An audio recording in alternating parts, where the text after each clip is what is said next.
Have you ever felt like your mind was a problem? Not because it was wrong, but because it saw too much. You did not say anything offensive. You did not act superior. You just existed. And somehow, that was enough to make people uncomfortable, dismissive, cold. The smarter you became, the more the world seemed to turn away. Not with hatred, but with subtle punishment, isolation, awkward silence, mockery disguised as jokes, opportunities that disappeared without reason. You thought it was you, that maybe you were too intense, too complicated, too serious. But it was not your personality, it was your perception. You saw through things, and that made people feel exposed, naked in the presence of someone who did not buy the illusion. Arthur Schopenhauer believed this was not a coincidence. It was a pattern. Society does not just ignore intelligence, it punishes it, not openly, not violently, but psychologically, by pushing the intelligent to the edge of belonging. Because the truth is, people don't want to be awakened, they want to be comforted. And when you challenge that comfort, you don't get a thank you. You get exile.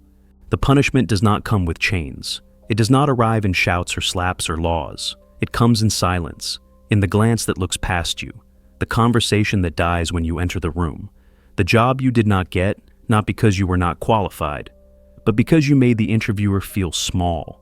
No one says it out loud, but you learn quickly. Thinking deeply comes with a price, and that price is social acceptance. You were not excluded because you were rude. You were excluded because you were rare. You asked questions that made people squirm. You noticed patterns they were not ready to see. You made jokes that were not about celebrities or gossip, and so they fell flat. Soon you were labeled too intense, too complicated, hard to talk to, but none of that was true. What was true was that your presence made them feel exposed. You were not just another person in the group. You were the mirror, and no one likes a mirror that shows what they are avoiding. This is the cost society never talks about, the hidden tax on awareness, the quiet exile of the thoughtful. It's not that the intelligent are hated, they are just inconvenient. They disrupt the script. They don't laugh when everyone else is laughing. They pause before answering. They question things that were supposed to be left unquestioned, and society does not punish that with violence. It punishes it with invisibility. You get passed over, left out, talked around, smiled at, but never really welcomed. At first you think something's wrong with you, that maybe you need to be more social, more lighthearted, more normal. But the more you try to shrink yourself to fit, the more lifeless you become. Because intelligence is not a personality flaw, it's a perception shift. And once you see the world differently, you can't unsee it. Even if it costs you the world you once belonged to. You have probably noticed it by now. You don't have to say anything controversial. You don't have to correct anyone.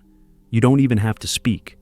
Just being in the room, being fully present, fully aware, is enough to change the energy. People start fidgeting. They explain themselves when you did not ask. They laugh too loud, or they cut you off, or they look at their phones a little too often. You did not provoke them, you mirrored them, and that's what made them uncomfortable. Psychologists call this the mirror effect. It happens when someone's presence reflects back what others are trying to avoid in themselves.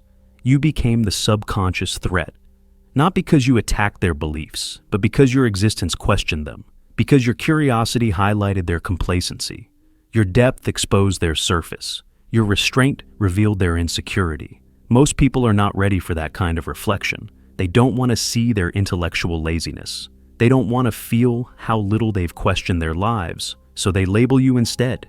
They say you're arrogant, cold, aloof, but what they are really saying is, you make me see something in myself that I would rather avoid. This is why even your silence is misread. You're not withdrawing, you're observing, but they interpret that as judgment because they can feel the difference. They know at some level that you see more than you let on, and nothing terrifies the average ego more than being seen clearly. The mirror you hold up does not flatter them. It does not lie. It does not play along. And so, they resent you for it. Not openly, not consciously, but deeply. And that resentment shows up in 1,000 subtle ways. In the friends who drift, in the coworkers who compete, in the family members who dismiss your thoughts with a smile and a shrug. You are not being punished for being wrong. You are being punished for seeing too clearly, for being what Schopenhauer called a heightened consciousness in a sleeping world. And the more awake you are, the more your very presence becomes a challenge. Not because you said anything, but because the mirror you carry is impossible to ignore. You were born into a system that was not designed for truth. It was designed for survival, and for most of human history, survival did not depend on being the smartest.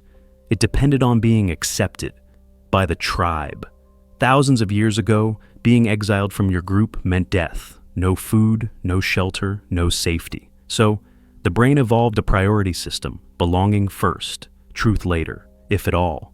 This wiring still runs your biology. Even today in modern cities with grocery stores and door locks, your brain still treats rejection like a life-threatening event. That's why people fear intellectuals. Not because they hate intelligence, but because intelligence threatens social cohesion. It disrupts the unspoken agreements that hold the group together. It introduces questions where there were once shared beliefs. And for the tribal brain, that kind of disruption feels like danger. When you bring up something too deep, too real, too far outside the script, it doesn't matter if you're right. It matters if you fracture the harmony. And in tribal logic, the one who causes discomfort becomes the threat, even if that discomfort is just a new idea. This is why society has a built-in rejection mechanism for anyone who thinks differently. It's not about facts, it's about the fear center of the brain, the amygdala. When people feel intellectually outmatched, their amygdala lights up the same way it would if they were being physically threatened. This is primal biology. Your intelligence didn't just confuse them, it activated their survival response. They felt exposed, so they pulled away. They felt inferior, so they found reasons to dislike you. Not because of who you are, but because of what you triggered in them. You didn't break the tribe's rules. You revealed that the rules were built on illusions, and nothing threatens a group more than someone who sees past its myths. That's why deep thinkers have always lived on the edges of society. Not because they're antisocial, but because their minds are incompatible with the primitive politics of belonging.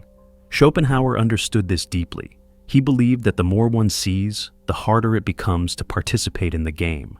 Not out of pride, but because awareness is alienation, and the individual mind, no matter how sharp, is still punished by the tribal brain for being too awake. If you have ever felt like the system was not made for you, you are right, it was not. Because our institutions are not built to nurture intelligence, they are built to control it, to redirect it, to filter it through systems of power, profit, and predictability. Let's start with school. You're told it's a place for learning, but what does it really teach? Memorize, repeat. Don't question, don't disrupt, don't think too far outside the box. Because that box has already been filled with a curriculum designed decades ago by people who never knew your mind. The students who ask why too often are labeled as rebellious. The ones who challenge the textbook are told to focus on what will be on the test. And just like that, your natural intelligence, your hunger to explore and connect dots, gets labeled as a distraction. You're told to quiet it down, to color inside the lines, to become employable, not enlightened. Because schools don't reward depth, they reward obedience. Then you enter the workplace, and it gets worse. You imagine that innovation will be welcomed, that your insight will be valued, but the moment you start to question how things are done, you're seen as a threat to culture. The employee who plays the game, nods in meetings, and avoids tough conversations, they get promoted. Meanwhile, you, the one who sees inefficiency, who proposes better systems, who refuses to blindly agree, you're told to soften your approach, to read the room, to be more flexible. Not because you're wrong, but because you make the comfortable uncomfortable. In most companies, conformity is safer than brilliance, and those who rise to the top aren't the most insightful. They're the most agreeable.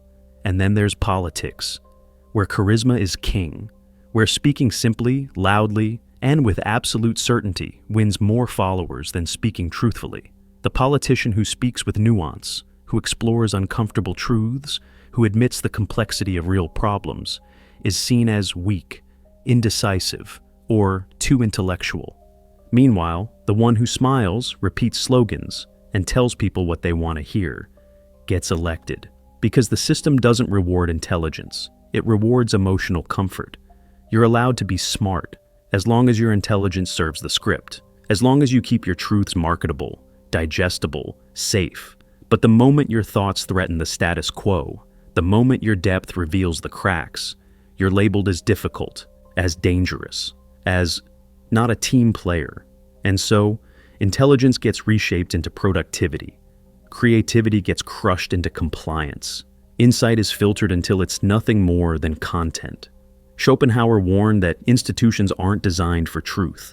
They're designed for survival. And survival means maintaining the illusion that everything is under control. So, when your intelligence threatens that illusion, you become a liability. And society punishes liabilities. Not with violence, but with red tape, with rejection, with silence, with slow starvation of the soul until you either conform or disappear. Arthur Schopenhauer saw something in the human condition that most thinkers were too afraid to say out loud. Intelligence isn't a gift, it's a burden, not because it fails to succeed in the world, but because it sees the world too clearly to enjoy it. At the center of Schopenhauer's philosophy is a concept called the will. Not willpower, not conscious desire, but a blind, irrational force that drives all life forward, without logic, without morality, without care for truth. To Schopenhauer, the average person is moved by this will to live, a primitive hunger for pleasure, comfort, status, and survival. It fuels ambition, it fuels reproduction, it fuels the need to chase, to climb, to consume. And this will is so powerful that most people never stop to question it. They marry without reflection, work without purpose, chase goals they never chose, for rewards they can't define. But the intelligent, they are different. Not because they are more virtuous, but because they are cursed with the will to truth. This is what sets deep thinkers apart. They do not just live, they examine, they question. They observe the world like an outsider trapped inside it. They ask, why do we suffer? Why do we pretend? Why do we worship illusions and destroy what's real? And with each answer, they become more aware, more awake, and more alone. Because to wake up from the dream is to realize how many others are still sleeping, and how deeply they resent being disturbed. This is the curse. The will to truth doesn't bring peace. It brings pain. It strips away the comforts that others live by. It reveals the emptiness behind tradition, the cruelty behind culture, the absurdity behind ambition. Most people seek to be soothed, the intelligent seek to understand. And that difference creates a wall between them. The will to live says, hide from what hurts. The will to truth says, look, even if it breaks you. Schopenhauer believed that the more intelligent a person becomes, the more they suffer. Because they see through too much. They feel the weight of existence more heavily. They can no longer find meaning in what once felt fulfilling. Parties feel empty. Small talk becomes unbearable. Success feels hollow. What brings others joy brings the thinker discomfort, because they see the strings behind the puppet show. This is why society punishes the intelligent. Not because they are dangerous with weapons or wealth, but because they threaten the illusion that keeps everyone sane. Their very presence whispers, there's more than this. There's something wrong. There's something fake. And those whispers are unbearable in a world addicted to comfort. So, the will to truth isolates you. It pushes you to the edge. It strips away your ability to play pretend. And in that exile, you are left with only one choice. Do you numb yourself back into the dream? Or do you keep walking, knowing that truth will cost you everything the world calls happiness? Schopenhauer's answer was clear. Let the world sleep. Let them worship their illusions. But you must see, even if it breaks you. Because the only life worth living is the one not built on lies. Maybe you have spent years wondering what's wrong with you, why you struggle to connect, why conversations feel forced, why you feel like an outsider even when you try to belong.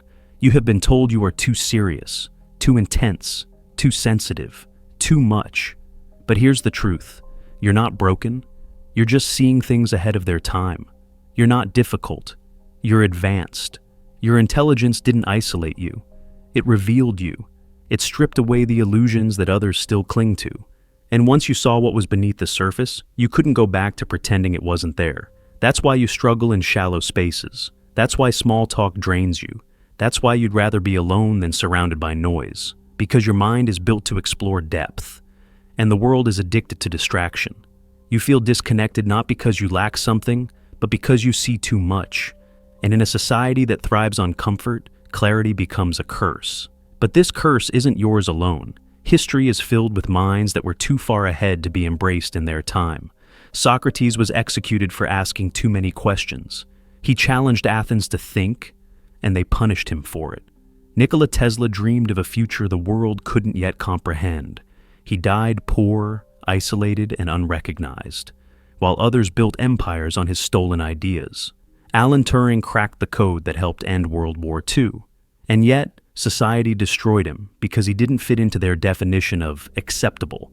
Hypatia, a woman philosopher in ancient Rome, was murdered by a mob for teaching rational thought.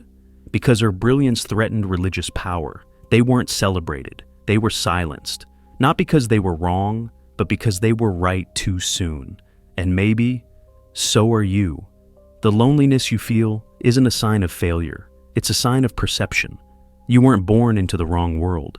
You were born into a sleeping one, with eyes wide open.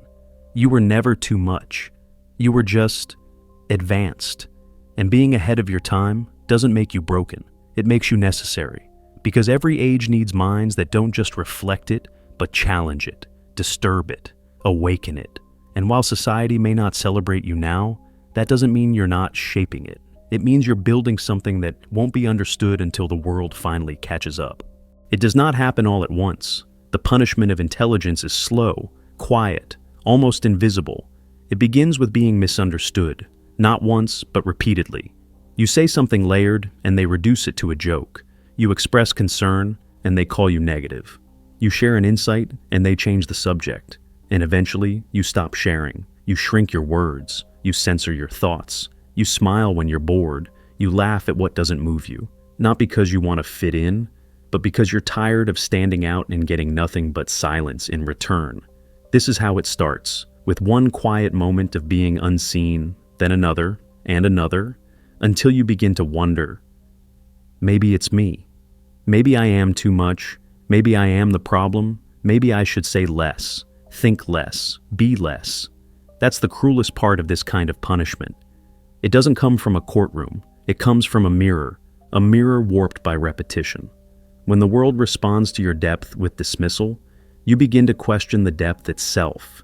You begin to doubt what once felt like clarity. You begin to believe that silence means insignificance. But it doesn't. The silence is not a judgment of your value. It's a measurement of the room's depth. And sometimes, you're just in shallow rooms. Schopenhauer understood this kind of isolation. He saw how society conditions people to fear what makes them think and embrace what helps them forget. He knew that the more you see, the harder it is to feel seen. Because intelligence isn't just knowledge, it's awareness. It's sensitivity to contradiction, to falsehood, to the weight of things unsaid. And that awareness can feel like a curse when you're surrounded by those who have no desire to notice what you can't ignore. It creates a fatigue, not of the body, but of the soul. A weariness from conversations that never go deeper than the weather. A loneliness that persists even in a crowd. A quiet grief for connections that never quite happen. But you are not alone in this loneliness. You are not weak for feeling the weight of silence. You are not lost because you struggle to be understood. You are feeling the emotional toll of a mind that sees in a world that turns its head. And while that toll is real, so is what it means. That your pain isn't proof of failure, it's proof of perception. Society does not hate intelligence. It fears it until it's too late to be threatened by it. This is the great irony Schopenhauer understood. Genius is punished in life and praised in death. While you breathe, your thoughts are dangerous. Your questions are disruptive. Your clarity is a problem. But once you're gone, once your voice can no longer challenge the system, you become a legend. A quote, a safe piece of history stripped of its original danger. Galileo was silenced and imprisoned for challenging the church with scientific truth. Now, his name is celebrated in textbooks. Nietzsche was dismissed as insane. His ideas too dark, too radical, too unpalatable. Today, his philosophy shapes psychology, literature, and ethics. Van Gogh died broken alone. a madman with paintings no one wanted. Now those same works are worth hundreds of millions. Hypatia, one of the greatest minds of ancient Alexandria, was torn apart by a religious mob, not for any crime, but for the sin of being too intelligent, too independent, and a woman unafraid to think. What do they all have in common? Their intelligence became safe only after it stopped being active, only after the world no longer had to deal with the disruption they caused while alive. Because genius in the present is inconvenient. It forces reflection. It demands evolution. And people don't want that. Not until time dulls the edge and makes the truth feel distant. Less like a threat and more like a story. That's why society romanticizes intelligence after it's no longer dangerous. When it can't expose anyone. When it can't hold up a mirror. When it becomes a statue, not a spark. And that's the tragedy. Most of the minds that shape humanity are only embraced when they're no longer alive to feel it. So, if you've ever wondered why your insight is ignored, why your truth is too much, why your voice feels invisible, remember, you may not be misunderstood because you're wrong. You may be misunderstood because you're early. You were never the problem. You were the signal, the interruption, the mind that did not play along. And for that, they did not understand you. Not because you lacked clarity, but because you brought too much of it, too soon, too raw, too real. You were punished not because you were broken, but because you broke their illusion. You did not fit in because you could not shrink your vision to match the size of their comfort zone. They wanted silence. You brought reflection.